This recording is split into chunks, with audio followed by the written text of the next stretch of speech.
Hey guys, Joey here. I'm just here to let you know before this video begins about today's sponsor, Cryptract. Cryptract is a mobile fantasy RPG which has garnered a huge following here in Japan due to its extremely aesthetic anime-styled characters and settings. With an incredibly vivid and rich story, collect and join over 600 unique characters that are brought to life thanks to a talented cast of voice actors and actresses. Not only that, but each character has a unique set of skills and attacks, providing endless battle possibilities to suit your unique playstyle. There's also plenty of things to do other than battling, like character side quests, guild versus guild team battles, character strengthening, beast battles, and a whole lot more. So if that seems like something that would tickle your epic gamer girl elbow, then make sure to go down to the links in the description below to check the game out for yourself. Thanks again to Cryptract for today's sponsor, and I hope you enjoy the video. Hey, how's it going everyone? This is the Anime Man, and welcome back to another episode of the monthly Otaku Collection, the show that I do at the end of every single month, where I give you guys a quick little roundup recap of the manga that I read, the anime that I watched, the merch that I collected, and any other things that I did throughout this month that I can't include in a video of its own, hence the name Collection. Capiche? So before we jump right in, let's do a quick little update that I guess I want to announce quickly in this video. For those of you who follow me on my social media, then you will mostly know that I predominantly stick to things like Twitter and Instagram. And for the longest time, there was also one other website which I was pretty active on until about 2 years ago, and then suddenly kind of dropped off the face of the earth, and that's Facebook. But I just want to announce quickly in this video that your boy is back on Facebook. If you go down to the link in the description below or go to facebook.com/theanimeman, then you can join my Facebook page again. There are a lot of people who don't know that I actually have like an Anime Man Facebook page. I've actually had it since the very beginning of my channel. But again, as I just mentioned, I wasn't using Facebook for a while because I just wasn't really using Facebook personally for a while. But I figured that this year I would bring it back and try and be a little more active on there, considering that there are a lot of you guys who don't have a Twitter or don't have an Instagram, that you can't really follow me on any social media, and the one that you do have is Facebook. You'll not only get updates about new videos that are coming out, but also any other like announcements that I probably won't be able to fit into videos. So if you haven't followed me on Facebook and you would like to, then again, go down to the link in the description below or go to facebook.com/theanimeman. Alright, but with that out of the way, let's move on to the mangas. And as every month, I've read a lot of manga. I might as well just call myself the manga man at this point. But as always, I've picked up on a few brand new series, mostly 3 that I want to talk about today. And we're gonna start wholesome and gradually get more lewd and lewd, because that just perfectly describes my channel's progression, hasn't it? So with that being said, the first series that I would like to touch upon is a brand new work by a quite indie and underground manga artist, which I've actually covered in a previous monthly Otaku Collection. I don't even remember how many years ago or what month it was, but it is a manga artist by the name of Miyazaki Natsuji. And I touched upon a few of his/her series because their gender is essentially unknown. I'm assuming though that from the art styles it might be a female. It's a manga art style which I'm not too sure is beautiful or ugly, or kind of both at the same time.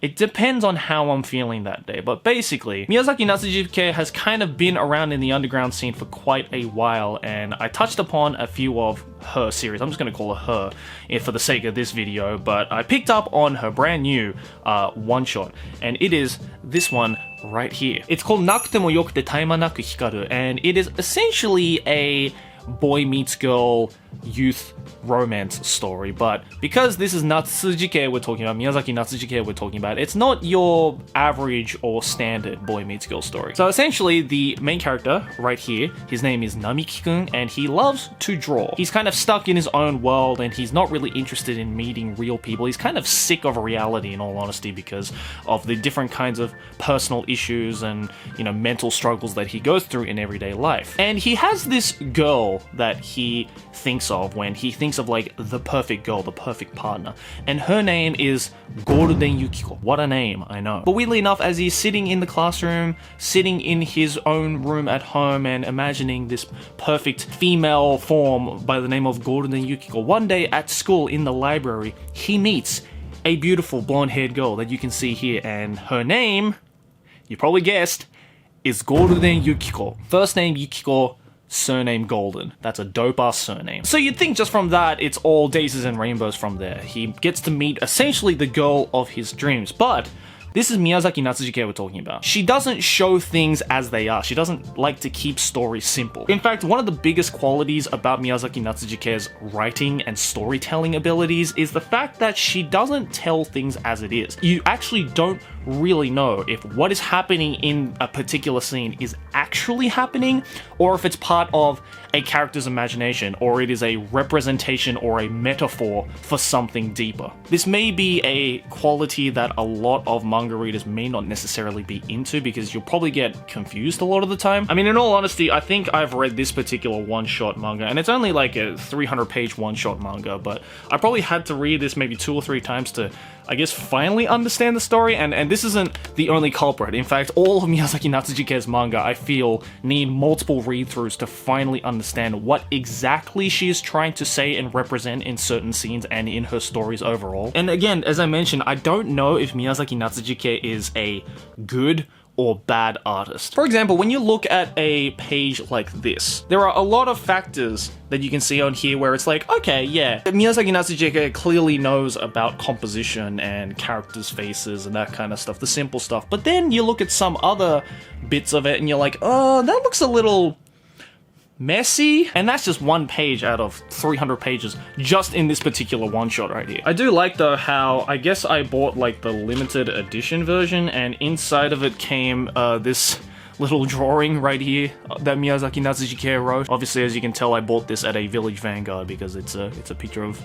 Village Vanguard, or one of the characters in front of a Village Vanguard. I guess this is like a cute little bonus thing that came with the book. But again, this story is really interesting because, especially in the second half, when he starts to develop romantic relationships with an actual girl that he knows exists in reality, that's when he starts to question his own sanity of like, okay, is this Golden Yukiko girl just a figment of my imagination and I'm just imagining all of this because of my very nihilistic view on society and the real world? Or is she actually a real girl? Is she actually a real girl that actually exists, but I'm just projecting my idea of the perfect girl onto this real life girl, and she's kind of playing along, or he thinks that she is playing along. Again, you can start to kind of see how Miyazaki Natsuji really fucks with the psyche of not only her characters, but also the readers. You essentially become just as confused and paranoid about your psychological state and how you're viewing the world that these characters are viewing, just as much as the characters are viewing their own world. So it is somewhat of a weird interactive experience that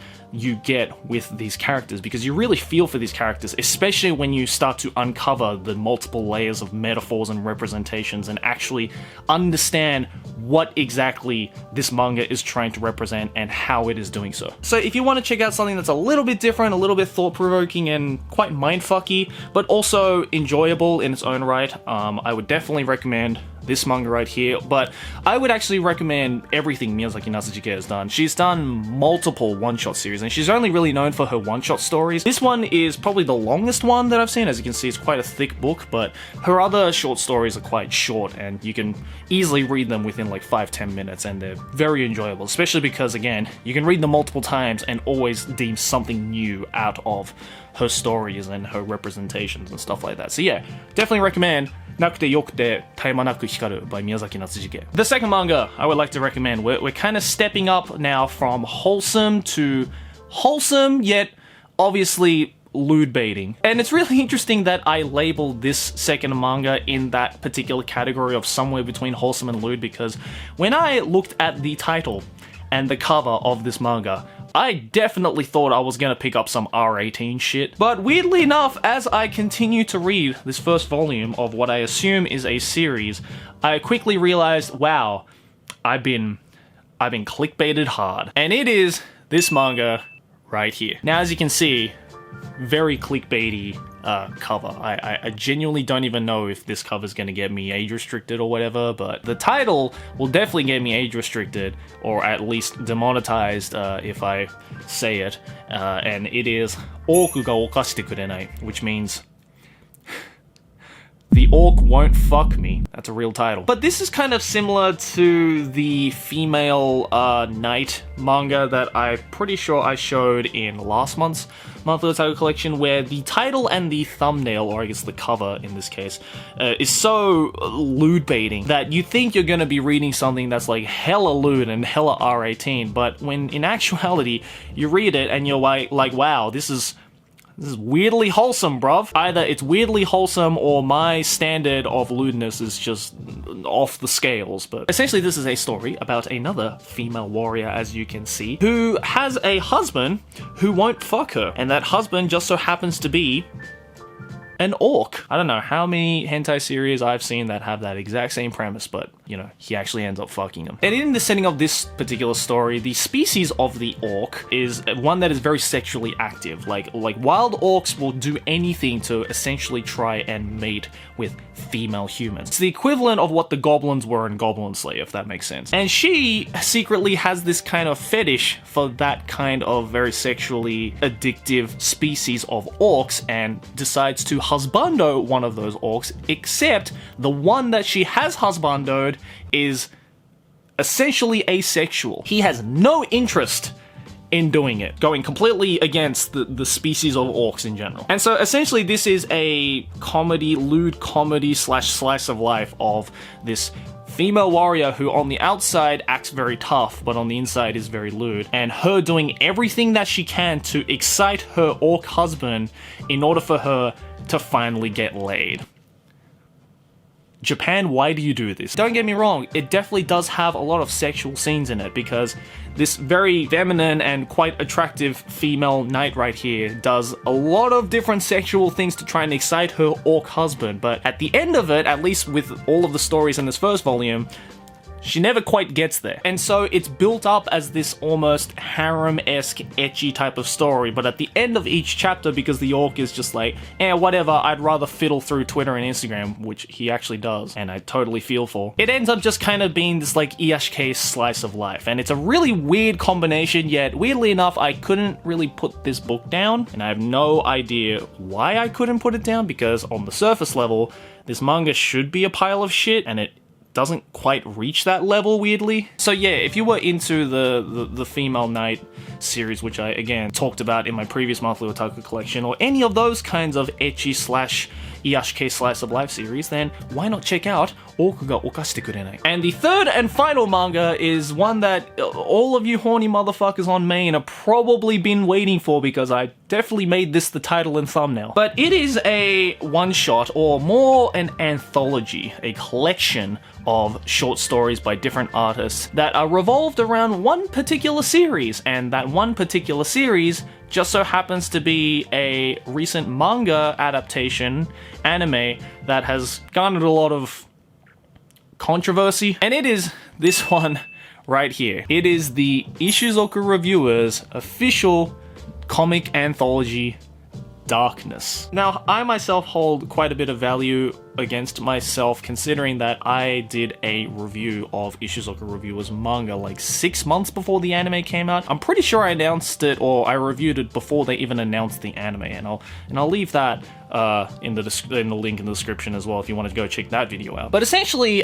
because the anime and manga's success really garnered the attention of a lot of different artists in the manga and especially the doujin and hentai world, somebody thought it was a good idea to just straight up make a doujin anthology of Ishuzoku Reviewers, because apparently the Ishuzoku Reviewers manga just wasn't lewd enough. And there is a list of, I think, 20 different artists in this. 20 different artists. Some of them are manga artists, some of them are, as I said, doujin artists. I can't show you anything in this book because goddamn the yellow dollar sign is just staring down my throat right now. But some notable artists that have made an appearance in this book is, the first one you'll actually see is Okayado, who is the creator of Monster Musume, and I had the great pleasure of interviewing and meeting a few years ago, and I'll leave that link in the description below as well if you want to check that out. But some other notable doujin artists that I'm personally a fan of include Shindoru, Okuva, Magande, Shiropippubi, Yukire, who else? Tokkyu Mikan as well. Like, they're all great doujin artists, and it definitely is a very fitting image for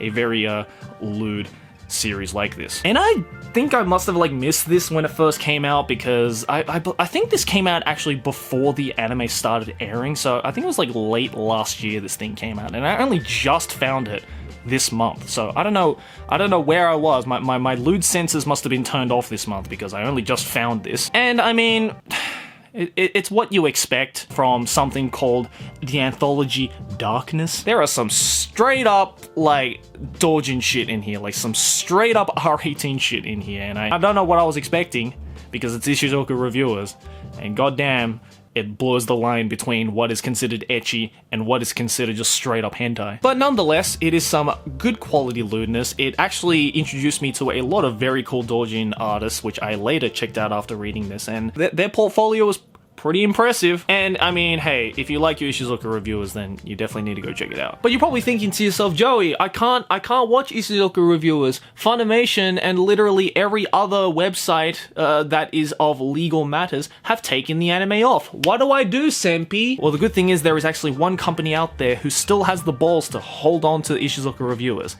and that's Bookwalker. If you want to go check out the original Ishuzoku Reviewers manga series, then it is available over on Bookwalker. Go to global.bookwalker.jp, or links in the description below, and you can also use my coupon code TheAnimeMan to get $5 off your purchase.